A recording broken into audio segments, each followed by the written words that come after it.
ওই দই কাতলার মাছ ভাজা হচ্ছে, এটা হালকা ধরনের, বুঝলে? আচ্ছা, দই কাতলা কত করে কাকি? ওই 100 টাকা, দই এনে দিতে হয়। আচ্ছা, এইটা কি যাচ্ছে? এটা কাতলা মাছ হালকা ভাজছি। আর এই কাতলা মাছের মধ্যে এইগুলো কি? এটা বাঁশপাতা মাছ। বাঁশপাতা হ্যাঁ, মাছ। এটা ঝাল চচ্চড়ি হবে। আচ্ছা, এইগুলোর কিলো কত? এটাও রান্না করতে 100 টাকা। আচ্ছা আচ্ছা, কিলো 100 টাকা, তাই তো? হ্যাঁ। এদিকে দেখো মাটন চলছে, ওদিকে দই কাতলার মাছ ভাজা হচ্ছে, আর ওদিকে কিন্তু চুলোতে ভাত হচ্ছে, ঠিক আছে? একদম একসঙ্গে কিন্তু 4টে উনুন জ্বলছে।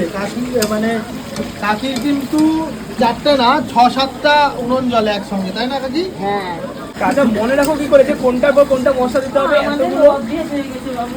অভ্যাস হয়ে গেছে না? দেখো এক হাতে কিন্তু সমস্ত কিছু সামলাচ্ছে। হ্যাঁ, সেখানে টক হচ্ছে, দেখেছো? আচ্ছা, মিঠু কাকির দোকানে যদি তোমরা আসতে চাও, একদম মাছ বাজারের পাশে যে খাসির মাংসের দোকান আছে তার পাশেই কিন্তু মিঠু কাকির দোকান, যেখানে আসলে কিন্তু একদম কম খরচে রান্না বান্না করে নিতে পারবে, একদম ঘরোয়া রান্না বান্না, ঠিক আছে?